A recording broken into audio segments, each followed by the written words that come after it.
Kemudian tidak boleh ada plagiat, bentuk-bentuk pelanggaran. Misalnya kemarin saya minta ditunitin dan sebagainya ya. Kemudian etika dalam kelas, luring. Tadi daring ya. Nah, ini kalau ada luring, saling menghargai dan tidak membuat kegaduhan atau gangguan atau saling bercanda gitu ya. Selama perkuliahan berlangsung, handphone dalam posisi off. Jangan sampai posisi HP-nya dihidupkan, sibuk aja dia baca WA ya.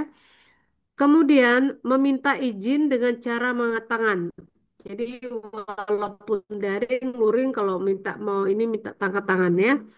Kemudian setiap mahasiswa harus aktif partisipasi dalam perkuliahan. Jadi walaupun teman kita yang presentasi, yang lain harus bertanya. Nanti ada penilaian sikap ya. Penilaian sikap itu kan penilaian itu penilaian secara kognitif, efektif, dan psikomotorik.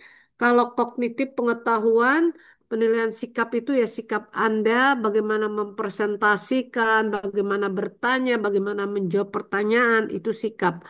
Psikomotorik itu mungkin ini gerakan-gerakan yang dilihatkan oleh siswa ya. Nah, kemudian kalau ingin bertanya, angkat tangan, mahasiswa wajib menampilkan identitas diri yang sesuai. Misalnya ini ya, dia Ratu Dihasari. Kadang-kadang mahasiswa itu nama ini sama nama di absen beda. Saya yang setiap akhir semester bingung ini. Oh ya Bu, namanya bukan itu Bu, namanya ini. Ampun deh, saya kena lagi nih, saya benar mencari-cari ya. Oke, ini sama setiap mahasiswa matikan HP, kemudian aktif berpartisipasi, saling menghargai, dia tidak mau kegaduhan. Ini referensi tidak, ini enggak ya. Oh, ke sini. Nah, teknik penilaian. Nah, ini juga bisa pembelajaran dilakukan dengan pendekatan studi active planning ya. Dan blended learning. Dosen memotivasi mahasiswa dan memfasilitasi mahasiswa dengan konsep yang harus dikuasai ya untuk mencari dan menemukan berbagai konsep yang harus dikuasai untuk menerima maka yang dilaksanakan selama proses perkuliahan. Tunggu Ibu, apa kata kenapa? Ini kenapa pintu tidak ditutup, Non?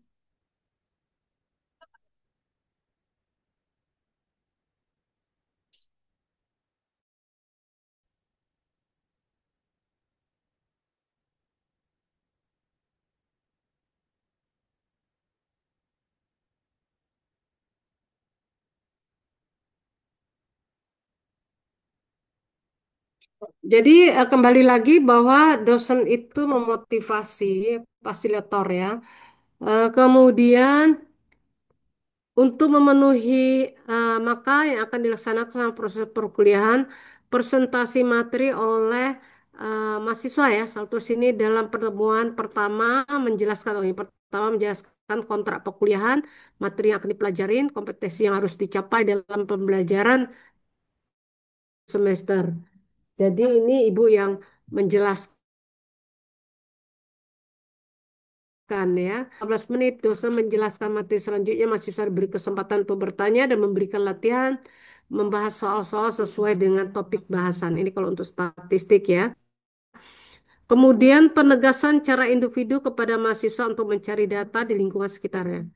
Oke, metodenya ini nanti dibaca.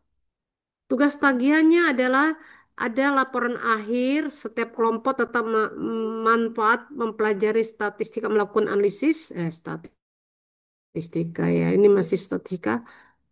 Oke, kemudian sikap sikap itu dinilai 20%, keterampilan umum 25%, keterampilan khusus 20%, dan pengetahuan 35%.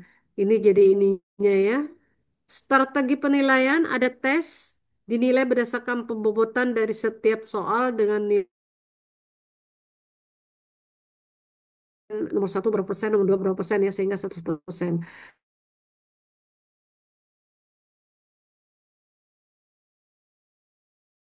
Kalau non tugas sesuai dengan diminta.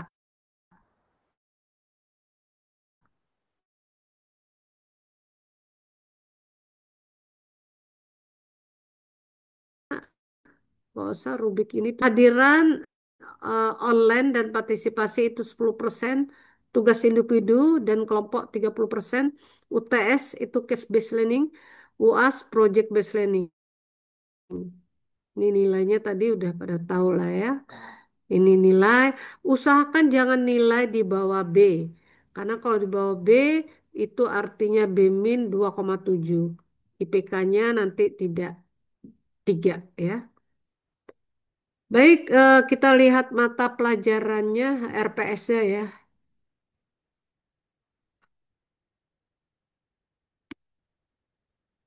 Ini kenapa tidak bisa nih?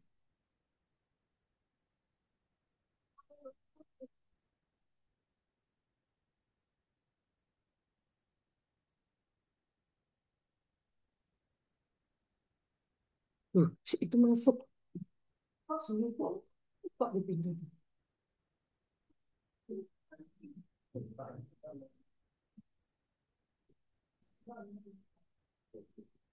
Kencing nih di kamar ibu nanti. Dan ya? Apa nih mana nak? Yaudah, sini tuh masuk sini. Kamar ibu ntar kencingnya sama dia. Keluar, keluar. Ayo, ayo, jauh dulu.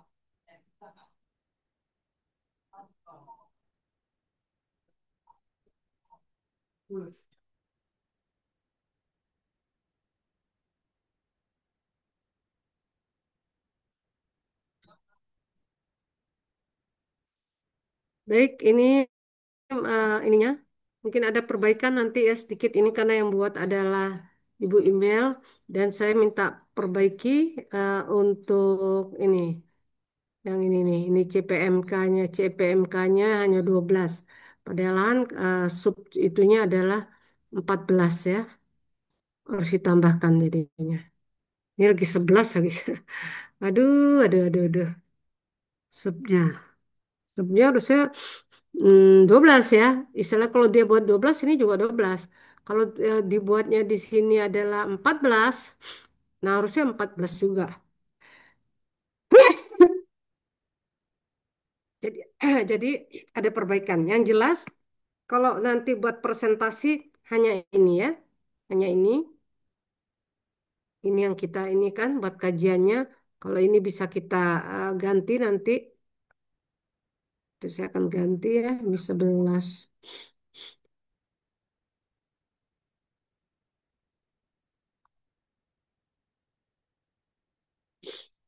Oke, ini kita lihat di sini ya. Nanti saya kirim. Ini. Pertama, kita akan pelajarin konsep dan klasifikasi risiko.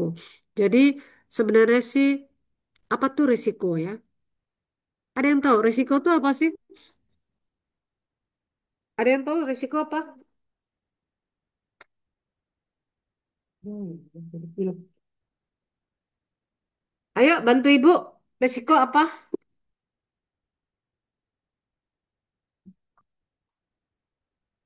Ada yang tahu risiko apa? Ayo bantu ibu. Kan kalau Izin jawab. pembicara, ya siapa angkat tangannya? Firaiwan Akbar, silakan. Eh, Ya. Permisi Hah? Bu, izin bantu menjawab. Ya. Kalau menurut saya risiko itu kalau dalam bisnis yaitu kayak peristiwa ataupun eh, nggak ketidakpastian lah yang bisa memunculkan dampak yang bisa dibilang negatif dalam bisnis tersebut. Kayak misalkan ada kerugian dalam segi finansial ataupun keuntungannya jadi turun atau juga menyebabkan kegagalan dalam bisnis tersebut, Bu. Oke, ya, betul ya. Jadi, resiko itu segala sesuatu yang mengakibat kerugian ya. Misalnya kalau Anda juga dagang gitu ya, usaha gitu. Usahanya untungnya banyak, tapi kredit.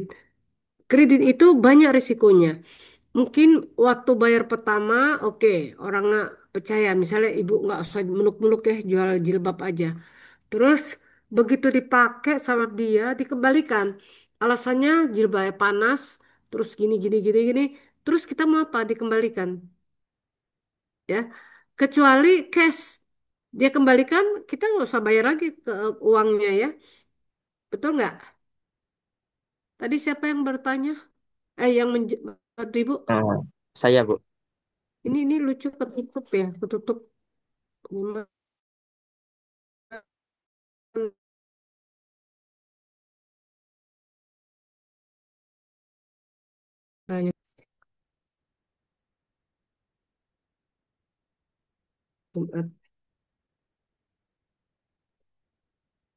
Oke, jadi kita tahu resiko itu segala sesuatu yang mengakibatkan tadi negatif ya.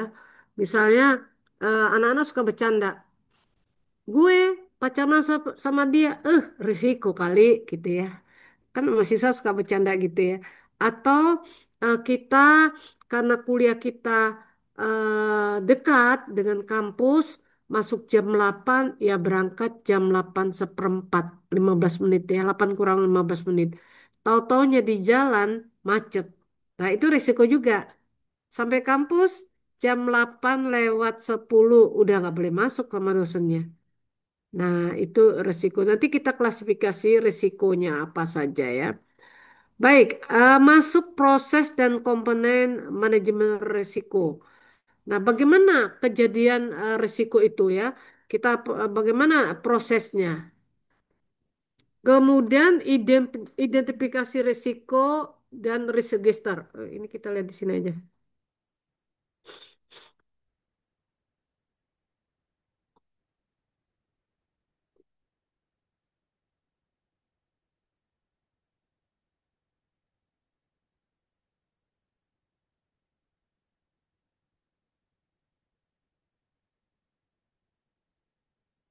Nah, tipe-tipe risiko ya, boleh juga di sini dikatakan bahwa mampu mendeskripsikan konsep risiko, mampu mendeskripsikan karakteristik risiko, dan mampu mendeskripsikan tipe-tipe risiko. Oke, ini bukunya juga ada ya, buku apa saja. Kemudian kedua yaitu mampu menjelaskan konsep manajemen risiko. Jadi yang kedua tadi konsep manajemen risiko yaitu mampu menjelaskan proses manajemen risiko. Mampu merumuskan pihak-pihak yang terlibat dalam menangani risiko dari perusahaannya. Dan ketiga, mendeskripsikan proses identifikasi risiko. Berarti kita mengidentifikasi risikonya apa-apa saja ya. Kemudian kita menyusun daftar risiko. Risiko tadi kita bisa susun di kantor, di perusahaan itu. Nah, masalahnya manajemen risiko ini jarang di satu perusahaan ada bagiannya. Ya, mereka digabung ke SDM tapi dia tidak mau dipisah. Harusnya ada manajemen risikonya. Sehingga tiap tahun atau berapa bulan sekali si manajer ini selalu menganalisis di perusahaan itu apa sih risiko-risiko yang sering terjadi sehingga bisa diminimalisasikan. Kemudian mampu membuat risk register. Oke. Nah, kemudian mampu mendiskusikan tujuan pengukuran. Jadi tujuan kita mengukur apa risiko itu untuk apa? Jadi bisa mendeskripsikan ya. Kemudian mampu menjelaskan kegunaan konsep statistika yaitu probabilitas. Probabilitas itu apa? Udah dapat statistika ya? Probabilitas apa? Ada yang bisa bantu? Dia bisa dia. Probabilitas udah ngambil itu kan statistika kan?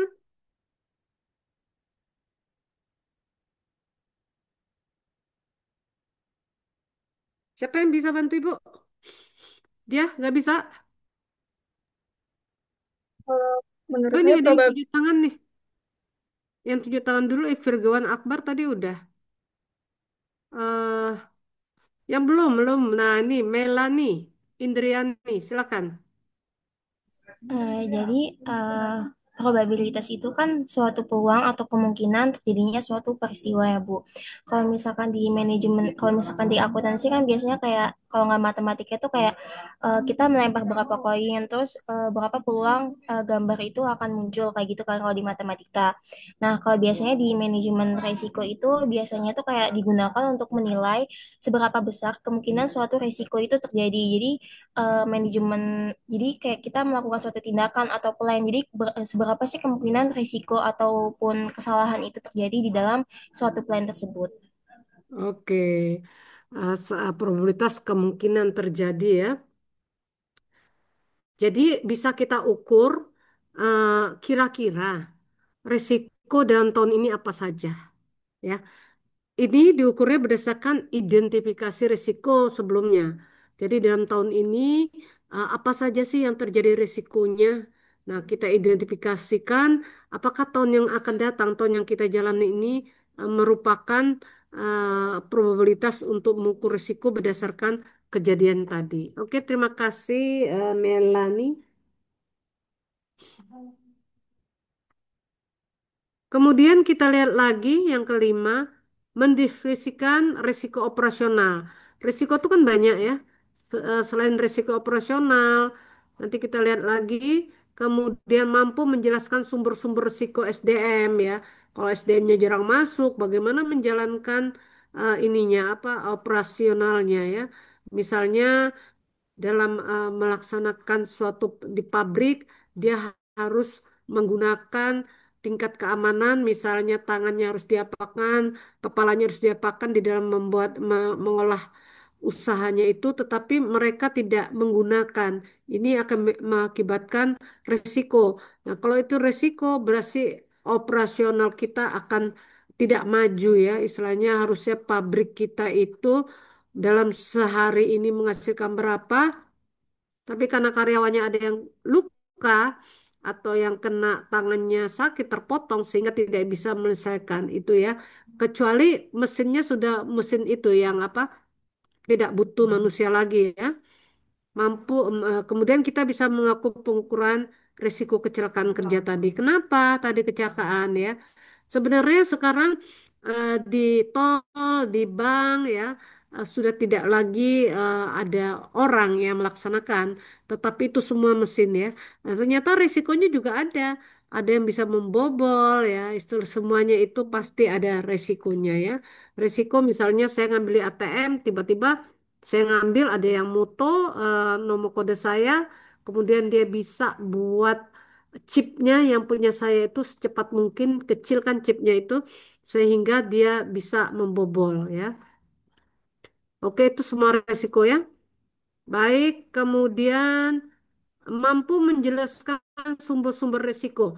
Nah, apa sih sumber-sumbernya? Kita harus tahu sumber resiko produksi atau operasi kita, operasional kita. Misalnya di dalam satu pabrik itu selalu atau dalam usaha kita harusnya tidak musim hujan. Ternyata musim hujan. Misalnya kita jual es krim ya, totalnya kita harapkan bulan September ini tidak ada hujan. Ternyata ada mendung, ada hujan sehingga tidak laku lah ya itu produk kita ya sehingga operasi dari produksi kita itu kurang. Kemudian mampu mengukur risiko produksi, mampu merumuskan pencegahannya. Jadi kita bisa menjelaskan sumbernya apa, kemudian kita bisa mengukurnya, kemudian kita bisa mencegah jangan sampai terjadi lagi risiko yang seperti ini ya. Kemudian kita juga bisa menangani risiko produksi operasinya. Nah, di sini kita lihat ada kasus ya, kasus dengan Susi Bandung Penerbit. Istilahnya gini, kami di dalam etika bisnis itu mahasiswanya presentasi sekalian menunjukkan kasus-kasusnya ya. Itu di kami ibu ngajar di eh, manajemen. Mereka jadi banyak sekali sesuai dengan judulnya, kemudian kasusnya apa dikemukakan, sehingga itulah yang sering diskusikan sama teman-temannya, pendapat dari teman-teman yang ikut itu. Jadi nanti kalian juga harus ada kasus-kasusnya ya, contoh nyata di sekitar kita atau kita lihat di internet apa yang terjadi. Kemudian kita menganalisis risiko tadi ya. Nah, di sini menganalisis pemasaran untuk merancang pengambil keputusan. Jadi mampu menjelaskan sumber-sumber risiko pemasaran. Nah, kira-kira risiko pemasaran gimana? Ada yang bisa bantu? Kan ini bisdik ini harusnya lebih tahu ya pemasaran ya. Apa kira-kira? Eh, menjelaskan sumber-sumber risiko pemasaran.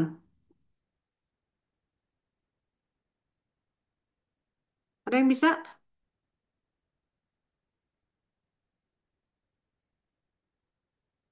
Bantu Ibu? Kira-kira apa? Ayo, yang belum. Kok nggak tidur, Nak?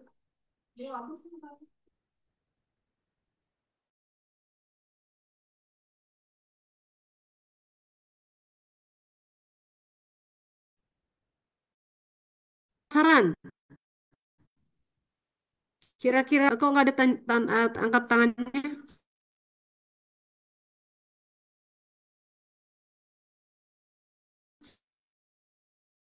Silakan. Nggak bisa karena di Oh, handphone gitu Bu. pantesan. Oke, oke, silakan. Menurut saya sumber-sumber di pemasaran itu bisa seperti risiko produk, karena produk itu bisa gagal gitu kan Ibu.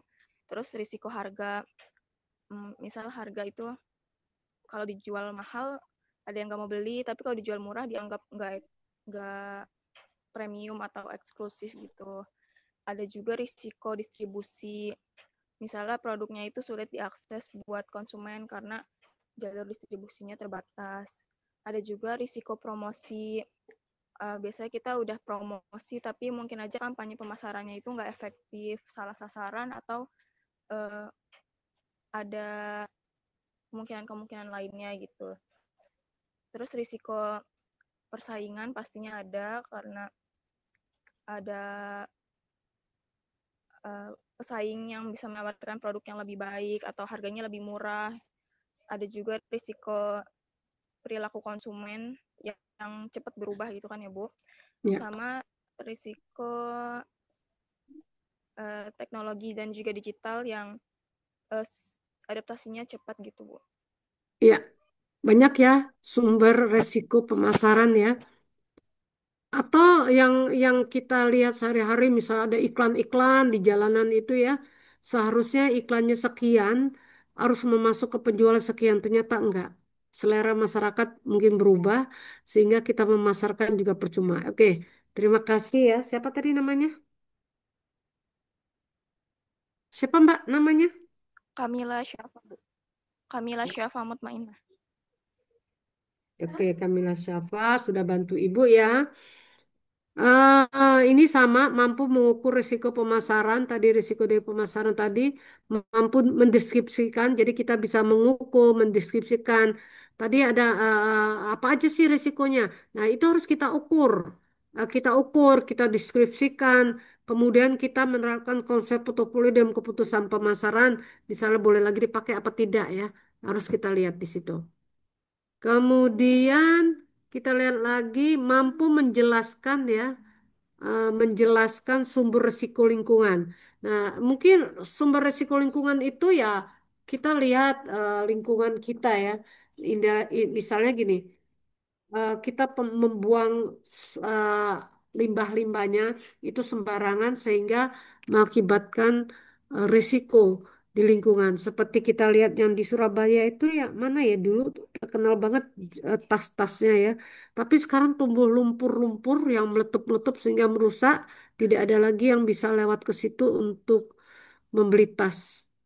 Apa ya lupa saya. Nah itu jadi dia tidak memperhatikan limbah-limbahnya sehingga membuat suatu kota banyak yang mengakibatkan lumpur-lumpurnya keluar ya. Kemudian kita harus dapat mendiskusikan program penanganan risiko lingkungan ya. Misal pembuangan airnya gimana. Kemarin saya pas jalan ada radio di mobil itu mengatakan bahwa pom bensin itu menyimpan minyaknya ke bawah ya, ke bawah yang itu tanahnya. Ternyata nggak tahu kenapa itu bisa meresap ke orang-orang sekitar situ. Jadi airnya, air tanahnya itu bau bensin. Nah, ini risiko akhirnya dikomplain sama warga setempat sehingga disuruh tutup pom bensinnya. Nah, ini harus cepat ditangani oleh pom bensin tadi. Sumurnya tadi dilihat apakah lingkungannya tadi merembes, ya. Atau ibu seperti ibu rumah ibu ini temporary air pompanya bagus sekali ya. Tiba-tiba nggak tahu pompanya tidak naik, terus dibenerin sama tukang disedot, dibenerin ternyata banyak lumpur katanya. Lah, lumpur dari mana? Saya bilang kan biasanya pakai ini. Dia bilang, Bu, ada namanya perumahan kan rumah deket-deket ya. Ada yang apanya pipanya itu ada yang pecah masuk ke kita. Pikir itu limbah ya. Limbahnya itu mungkin bekas pupnya, bekas apanya, sehingga saya harus pindah ngebor, ngebor lagi, biaya cukup mahal ya. Nah itu, tapi saya mau komplain kemana? Karena itu rumah. Kecuali pabrik, saya akan meminta penggantian ya. Tapi rumah kita tidak bisa juga menyalahkannya. Baik. Kita lihat menganalisis risiko pasar dan merangsang pengambil keputusan. Jadi, setelah kita mampu memain konsep value of risk ya, kemudian kita menghitung pakai VAR tadi, kemudian kita menganalisis, sudah bisa dihitung. Kita lihat dulu risikonya apa, kemudian kita analisis ya. Kemudian hasilnya kita juga analisis, kita pakai metode apa, mampu menghitung menganalisis VAR menggunakan metode pakai metode Monte Carlo ya. Ini buku-bukunya sini nanti kalian cari aja ini kode-kodenya ya. Baik, kita lanjut. eh Mampu memahami konsep value arrays tadi yang bersama ya. Kemudian mampu menghitung menganalisis VAR. Ini sama ya, metode historis mampu menghitung menganalisis VAR. Oh ini sama nih.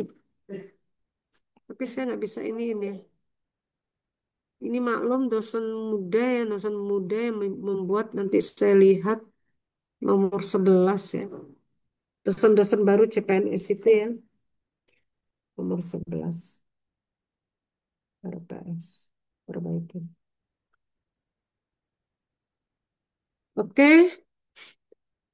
ya kan sama kan? Dia sama yang atas ini coba lihat. Mampu memahami konsep, ya kan? Nomor dua menghitung, menganalisis VAR. Mampu menghitung, nah, sama nih. Kita nanti di ini kan, dibetulkan dulu. Kemudian menganalisis risiko kredit untuk merancang pengambilan keputusan. Kalau ini menganalisis risiko pas untuk merancang pengambilan keputusan juga ya. Oke, ini sama ya. Oke, lanjut yang ke sini. Ke-12, mampu memahami konsep risiko kredit dan sumber-sumbernya. Tadi ya, seperti tadi saya ceritakan, kalau kredit itu gimana? Banyak sekali risikonya ya. Kedua, mampu mendeskripsikan penilaian kualitatif dalam pengukuran risiko kredit. Dan ketiga, menganalisis risiko kredit dengan metode rating perusahaan. Jadi kita lihat nanti risiko ini yang mana paling tinggi, kita ratingkan. Yang mana harus ditanganin ya. Kemudian mampu menganalisis risiko kredit dengan metode scoring kredit dengan menggunakan Jelman dan model linear. Kelima, mampu menganalisis risiko kredit dengan metode RAROX. Dan keenam, mampu menganalisis risiko kredit dengan metode term security dan kredit metrik. Nah, kemudian ke-13, kedua ya, sebenarnya 12, yaitu mampu memahami konsep risiko kredit dan sumber-sumbernya. Ini sama lagi tuh ya. Oke, mampu memahami konsep risiko kredit dan sumber-sumbernya. Ini sama lagi. Pengukuran kreatif, kualitatif.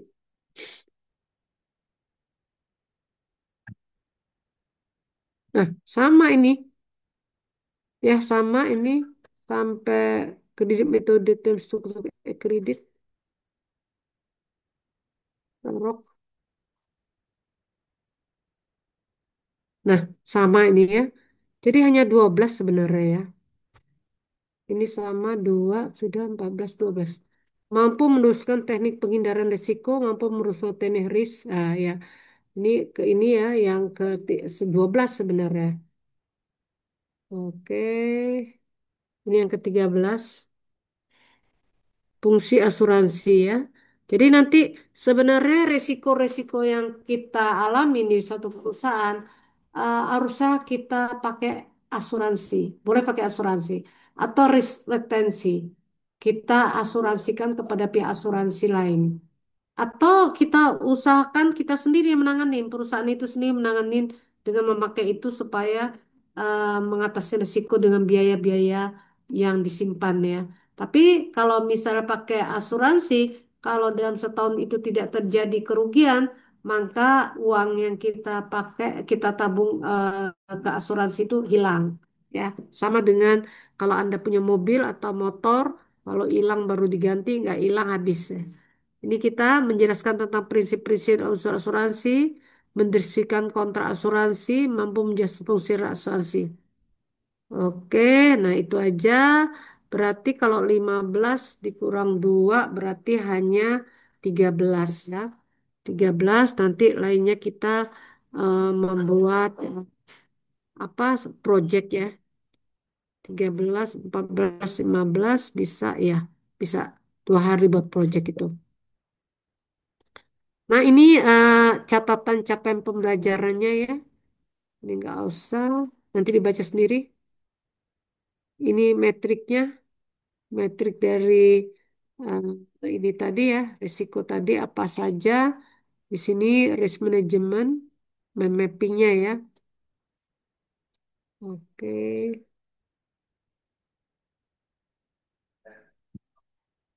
Tugasnya, ini ya ada tadi, misalnya tadi 13 ini 14 jadi 15. 16-nya itu tugas dari UAS ya. Nah ini ya, eh, tugas SKS-nya 3, nggak tahu tugas keberapa ya. Tapi ini yang jelas adalah tugas untuk UTS. Tugasnya apa? Memahami dan menerapkan konsep-konsep dasar manajemen risiko, meningkatkan kemampuan analisis dan pemecahan masalah dalam manajemen risiko, mengembangkan keterampilan komunikasi dan presentasi dalam menyampaikan hasil analisis kepada dosen, meningkatkan rasa kritis dan objektif dan menilai keputusan manajemen risiko. Nah, nama tugasnya analisis manajemen risiko. Ini pertemuan ke-8.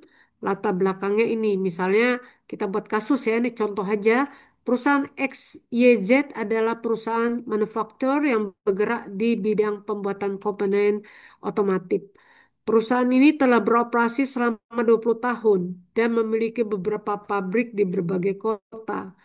Meskipun perusahaan telah berkembang pesat, dalam beberapa tahun terakhir mereka menghadapi berbagai risiko. Banyak risiko yang dapat menghambat pertumbuhan dan operasional mereka ya. Mungkin ada pesaing dan sebagainya ya.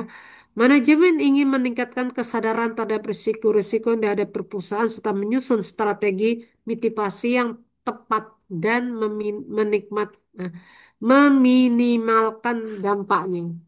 Jadi resiko itu tidak bisa dihapuskan atau dihindarkan tetapi bisa meminimalisasikan ya.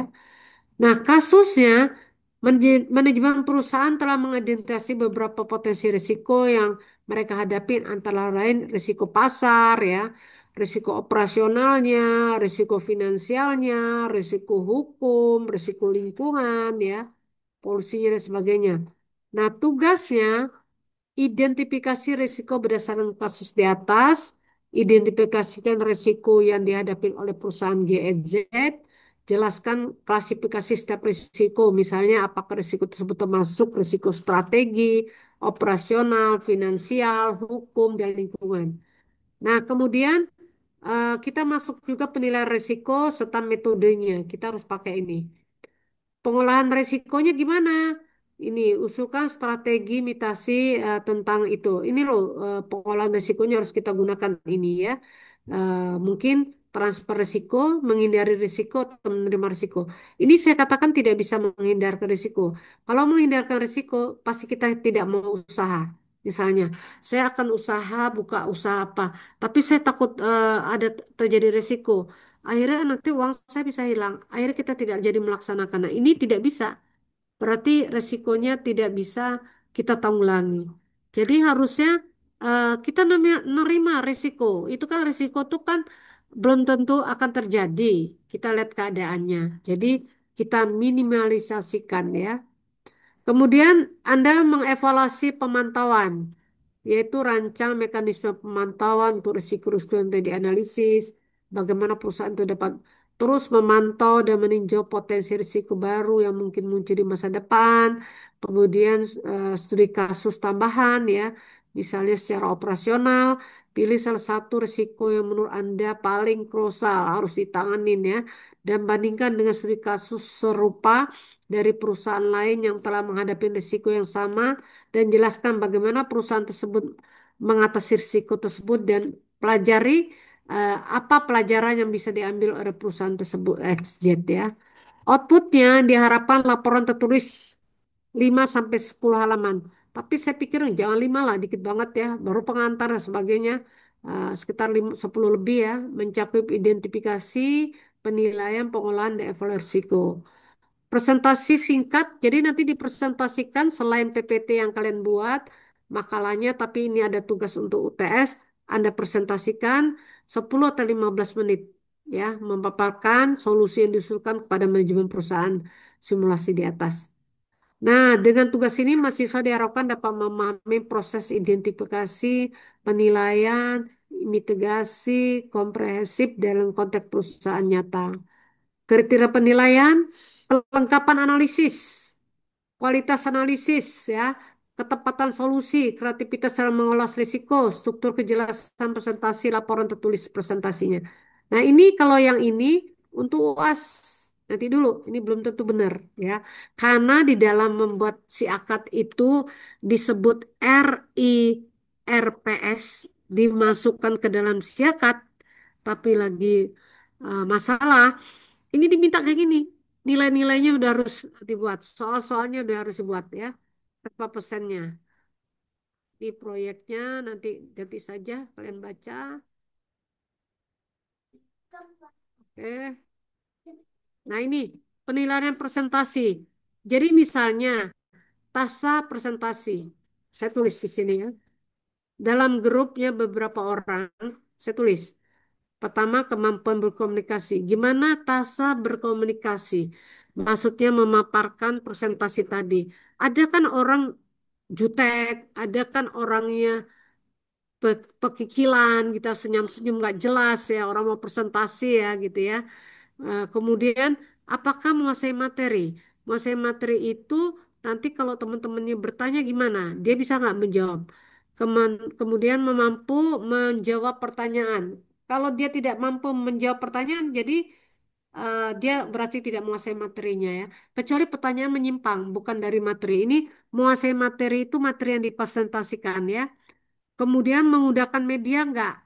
Ada kan mahasiswa tidak pakai PPT ya. Dia bisa ngomong aja. Nah, kalau itu berarti nilainya enggak bisa 20% ya. Sikap pribadi, tampilan, semangat, keramahan, kerjasama, ini harus ada sikap pribadinya. Nah, saya katakan gini, misalnya dia pakai jilbab, tapi pakaiannya ketat. Kalau saya bilang kayak lepet ya, kayak lepet. Nah, itu saya akan nilai tidak 15%. Mungkin misalnya saya nilai 60 kali 15% dapatnya berapa skornya. Atau saya katakan nilainya bukan 60, sangat kurang gitu ya. 1 kali 15 tetap 15 di sininya ya skornya. Oke. Kemudian lembar penilaian produk. Produknya tadi dinilai ya di berapa persennya nanti kita lihat. Penilaiannya ini belum selesai.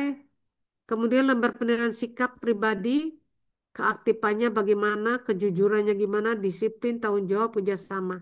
Ini akan kita nilai. Demikianlah RPS yang akan kita buat, tapi ini belum selesai. Yang penting ininya saja dulu yang tadi saya kemukakan. eh, Satu, apa tujuannya ya ini, dan ada yang saya nanti kasih merah dulu sehingga saya kirim ke kamu, ke kalian PJ-nya ya. PJ-nya siapa tadi? PJ-nya siapa tadi? Saya, Prof. Oke, nanti saya kirim bentuk grup ya, atau grup kita kemarin yang apa, analisa bisnis bisa dijadikan ini ya, ganti aja judul kepalanya. Kan mahasiswa itu juga kan? Enggak. Ada tambahan, Prof. Dari Dari anak bisdik tahun 22. oke, ya bisa kita tambahkan ya. Atau mau buat baru, terserah ya. Kalian diskusikan. Nah, ini ada yang mau bertanya nggak? Kalau tidak ada yang bertanya, nanti kalian pembagian kelompok. Kelompoknya tadi harusnya 15, tapi ada yang sama ya. Artinya 13 kelompok. Atau nanti saya tanya Bu Email. Tapi lucunya kalau Ibu Inkris beda lagi dia buatnya. Beda lagi. Jadi saya bilang anak-anak muda ini membuat RPR. Kan RPL itu sudah terjadi tahun-tahun lalu. Boleh ditambahkan. Mungkin pengetahuan Ibu kurang seluas pengetahuan mereka yang baru-baru tamat ya. Jadi S2-nya. Tapi harus dilaporkan. Dilaporkan kepada dosen yang lebih senior. Ini bisa nggak dimasukkan? Ini bisa nggak masukkan gitu ya. Baik, ada yang mau bertanya? Silakan. Ahirul, Amar, Adib. Saya ingin bertanya, Prof. Ya, Seandainya silakan. ada seandainya nanti kelasnya offline, kira-kira kalau ganti hari, Prof, biasanya di hari apa aja? Offline ya. Offline itu kita datang ya ke sana ya dari hari Jumat jam 1. Nah ini jadwal Ibu sangat-sangat padat. Makanya harus ini ya. Jadi dari hari Senin sampai Sabtu. Nanti kita lihat di celah-celah mana masuknya. Ya. Maunya hari apa? Nanti Ibu lihat jadwal Ibu. Hari Senin jam 1. Hari Senin jam 1 ya. Udah kuliah nggak Ibu hari Senin nih? Senin jam 1.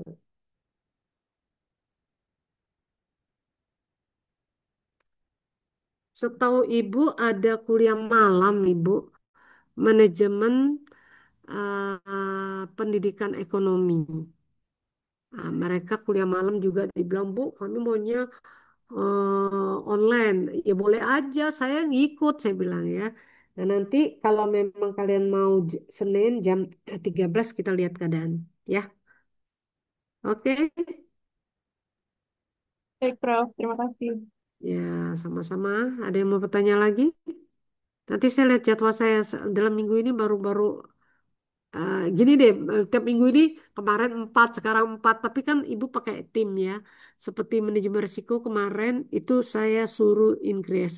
Tapi increase itu mintanya diganti hari. Ya terserah anak-anaknya sudah lapor. Tapi ibu increase itu harusnya ngelapor ke saya. Tapi dia tidak ngelapor. Harusnya dia ngelapor. Bu, anak-anak minta hari ini. Atau Bu, kami sepakat ganti hari ini. Tapi PJ yang lapor. Itu tidak etis. Gitu ya. Karena ini mata kuliah manajemen risiko masih di bawah naungan saya. Kalau mereka udah berdiri sendiri boleh silakan.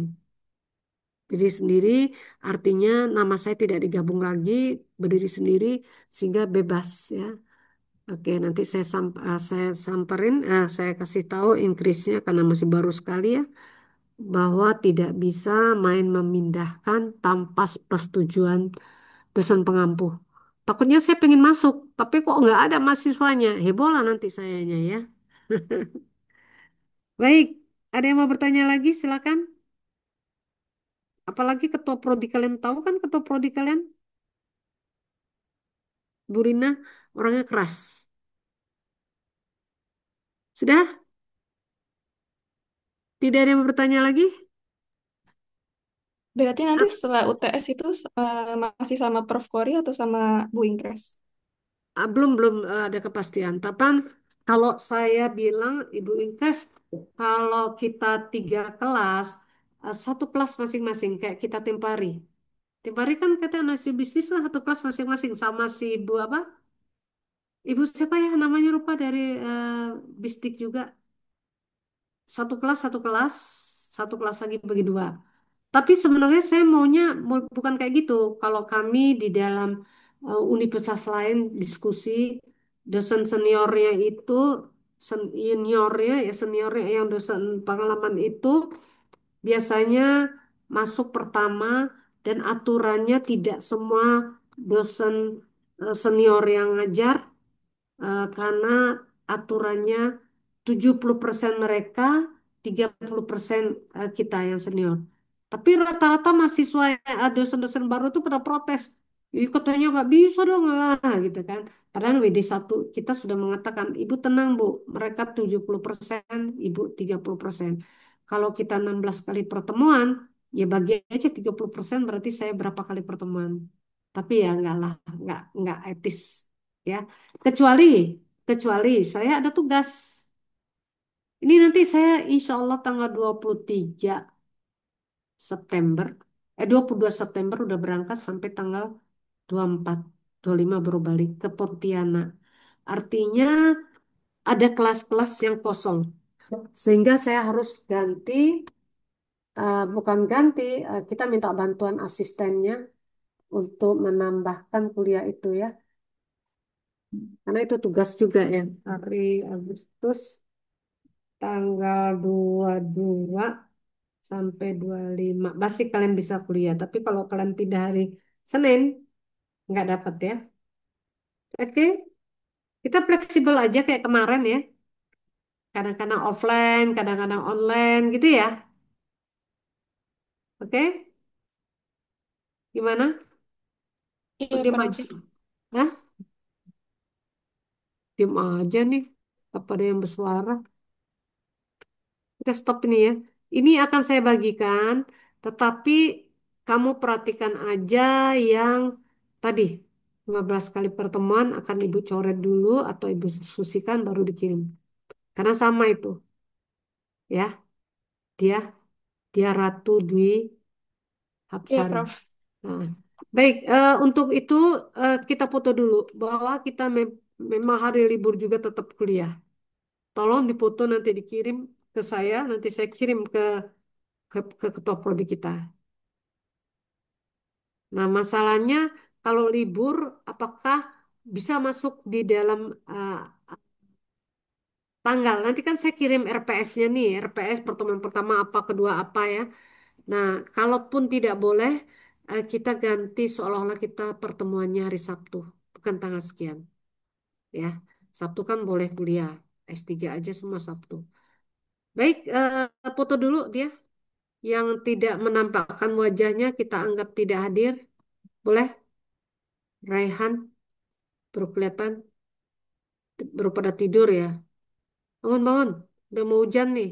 Pamulang udah mundung. Oke, silakan dipoto.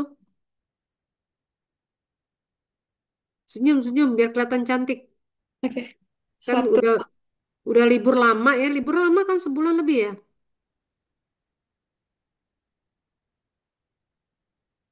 Silakan. Dia.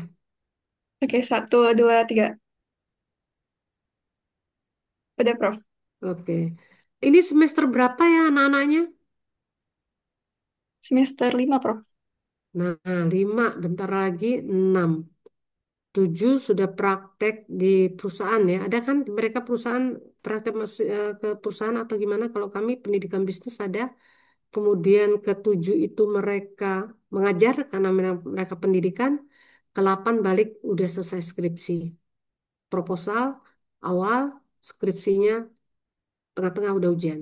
Nah, kalian usahakan 4 tahun. Apalagi kalian ini adalah unggul ya. Pendidikan bisnis juga akreditasinya unggul. Baik, kita akhiri pertemuan kita ya. Boleh ya? Oke. Terima kasih untuk PJ-nya. Terima kasih juga buat mahasiswa. Walaupun libur, kita tetap kuliah ya. Apalagi Ibu sebenarnya libur hari Jumat ini, besok udah masuk lagi. Eh, Terima kasih. Semoga tujuan kita untuk mengajar dan belajar tercapai, direstuin oleh Yang Maha Kuasa. Wassalam. Dengan ucapan alhamdulillahirobbilalamin, kita akhiri pertemuan kita. Wassalamualaikum warahmatullahi wabarakatuh. Mohon maaf lahir batin. Waalaikumsalam warahmatullahi Waalaikumsalam wabarakatuh. Terima warahmatullahi Terima kasih, kasih, Bu. wabarakatuh. Ya, Bro. sama-sama. Bro. Terima kasih, Selamat Bro. siang. Bye. Ya, selamat siang.